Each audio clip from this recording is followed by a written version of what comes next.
holding Ukraine's funding hostage to their extreme partisan border policies. Let me be clear. We need real solutions. I support real solutions at the border. I put forward a comprehensive plan the first day I came into office. I made it clear that we need Congress to make changes to fix what is a broken immigration system, because we all know it's broken. And I'm willing to do significantly more. But in terms of changes of policy and to provide resources that we need at the border, I'm ready to change policy as well. I've asked for billions of dollars for more border agents, more immigration judges, more asylum officers. Republicans have to decide if they want a political issue, if they want a solution to the border. Do they really want a solution? It cannot be sustained as it is now. We need a real solution. And my team has been engaged in negotiations with Senate Democrats and Republicans on border security. Democrats have put forward a bipartisan compromise on the table. Leaders Schumer and Senate Democrats also have offered to let Republicans propose amendments to that border proposal. But Republicans have rejected it. Said, no, we don't want you to even introduce your proposal, because then we're not going to, and even though the Democrats say you can amend it any way you want. No, we don't want to do that. This has to be a negotiation. Republicans think they get everything they want without any bipartisan compromise. That's not the answer. That's not the answer. And now they're willing to literally kneecap Ukraine on the battlefield and damage our national security in the process. Look, I know we have our divisions at home. Let's get past them. This is critical.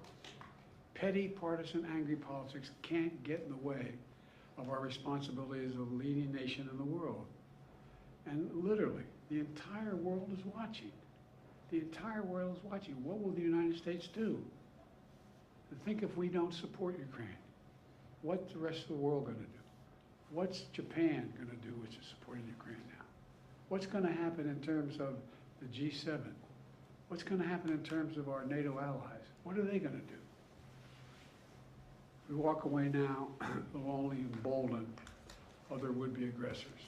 So I'm calling on Congress to do something and do the right thing, to stand with the people of Ukraine, stand against the tyranny of Putin, stand for freedom, literally stand for freedom. Let's get this done. We're the reason Putin has not totally overrun Ukraine and moved beyond that. You all have heard me talk about it before. If in fact we walk away, how many of our European friends are going to continue to fund? And at what rates are they going to continue to fund it? This is too serious. Like I said, I am willing to make significant compromises on the border. We need to fix the broken border system. It is broken. And thus far, I've gotten no response.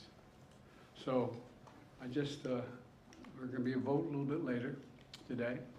We'll know where we go from there. But I wanted to make this comment before the vote, and I'm sure I'll be talking with you after the vote.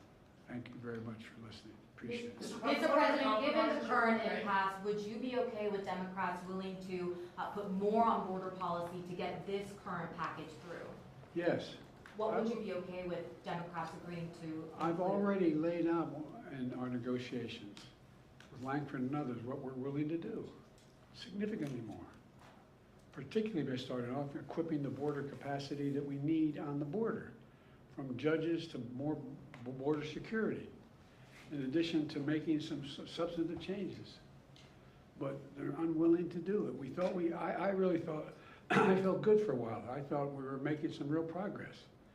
Langford's a decent guy. It looked like he was prepared to move in a way, in a direction that we could come up with a compromise, both changing in substance, changing policy on the border, as well as security at the border. But they walked away. It's take everything we have here on their one proposal, which is extreme, or nothing. In the meantime, the nothing means we don't get any support for our friends and the innocent people of Ukraine. Anyway, I'll talk to you more after. Ukraine and also China. President Biden, on Ukraine and also China, there's polling by the Associated Press that shows that almost 70% of Americans, including 40% of Democrats, believe that you acted either illegally or unethically in regards to your family's business interests. Can you explain to the Americans to Americans amid this impeachment inquiry why you interacted with so many of your son and brother's foreign business associates? I'm not going to comment on that. I did not, and it's just a bunch of lies. You didn't interact with many of their They're business lies. associates? I did not. There's lies. What's Mr. President, do you think there is any Democrat who could defeat Donald Trump other than you? Probably 50 of them. You do believe that there, I'm not the only one to read it, but I will defeat it. who else do you think could defeat Donald Trump, Mr. President? Okay, thanks everybody. We're gonna move up.